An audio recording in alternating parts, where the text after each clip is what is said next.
So are you satisfied with Kahnawake education today, looking back?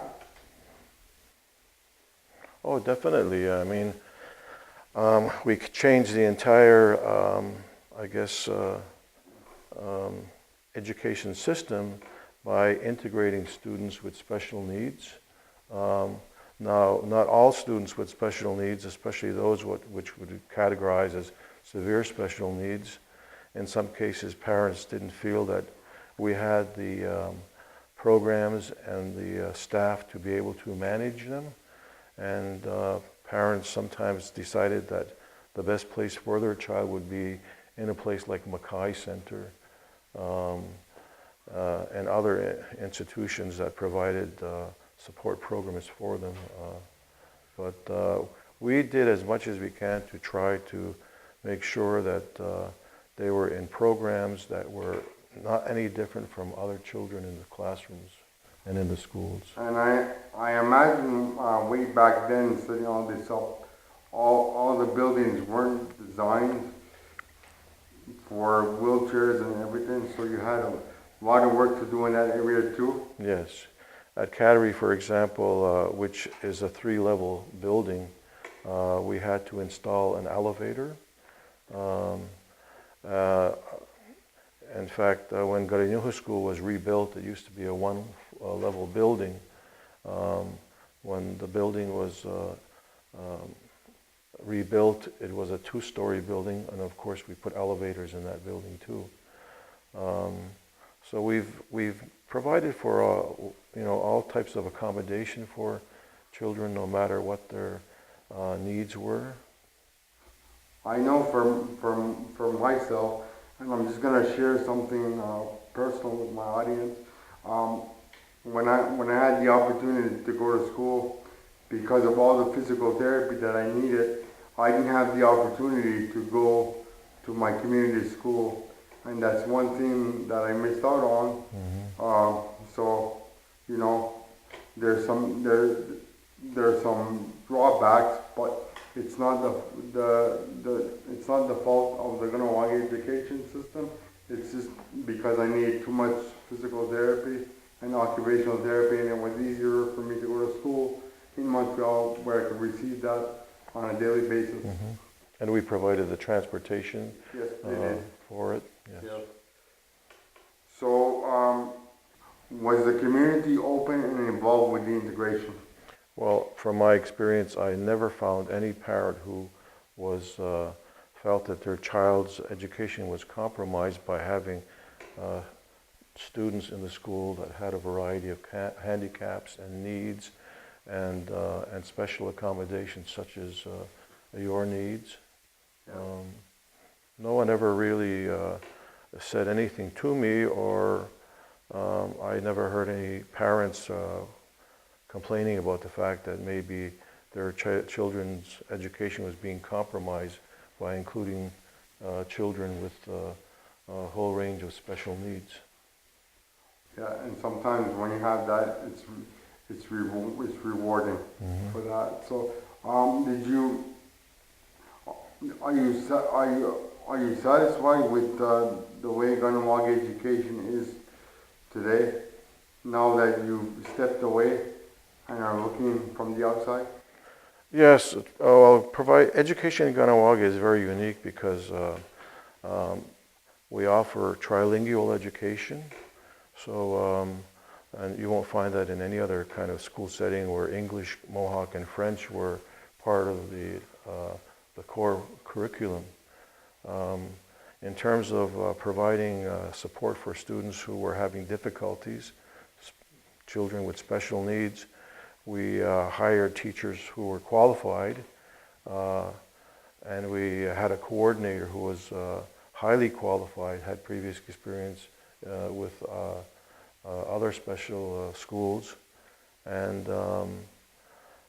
we provided as much training as we were able to,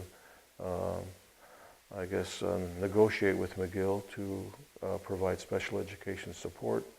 So, and of course the other thing is that we have a lot of staff who are called teaching assistants, who are either one-to-one with a student or one to a small group.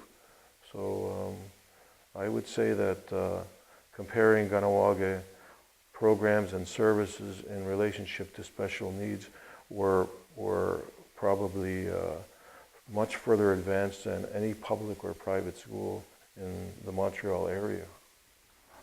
So I guess you can say that when you retired, you left Kahnawake Education System in good hands. Oh, definitely, yes, yes. And I said we've been doing it for years. It's not just something that happened overnight. It took a long time to get to where we are today, which is really quite an exemplary school.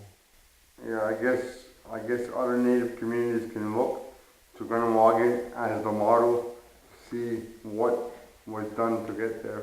Yes, I promote our school system often as a member of First Nations Education Council. I played a key role in terms of having other communities adopt similar programs that we have. Yeah. So I guess all in all, it's all in good hands. Oh, definitely. Yeah. Yes. Yeah. And one more question that I had. The teachers and the teachers' assistants receive ongoing support and training? Ongoing, yes, definitely. New recruits are trained by, we have a special education coordinator at Cattery School. We have one at Kahnawake Survival School, but we don't have anyone at Gadiinoha School. The number of students that have special needs at Gadiinoha School would be considered to be minor. Okay. Yeah. So if, just as an example, if I walked into the education center and I said, my son or daughter has a special need, I would like them to go in Kahnawake for schooling, would they be assessed at some point down the line to see where they fit in, or they'll be allowed to just integrate right in to the school, and then as time goes along, if the school staff recognize the problem, is it only looked at when that problem is recognized? No. The first thing we do is we do an assessment, and with the assessment we determine the assessment not only at the level of the student, but in terms of the teacher's capacity, as well as parents' needs. So it's a collaborative effort between the school and the home. Okay, so if he or she needs extra time away from that classroom teacher, one-on-one, they'll get it? Mm-hmm. We try not to segregate one-to-one. We try to keep small groups together. Okay. But in the case where some children may require more than the services that we have, we do accommodate for one-to-one support. Okay, it's not heavily promoted, but if it's needed, it's there? Yes. Okay. Mm-hmm. So, just some good stuff to know. Yeah.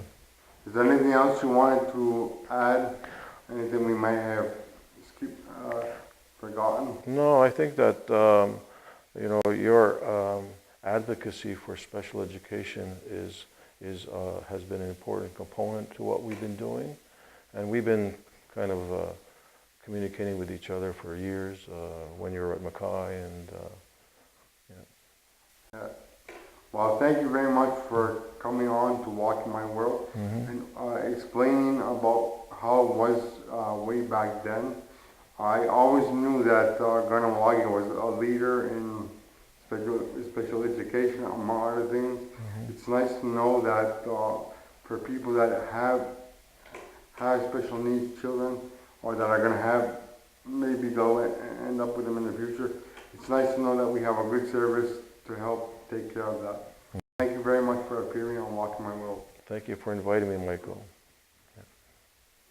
Well, we've come to the end of another episode of Walk in My World.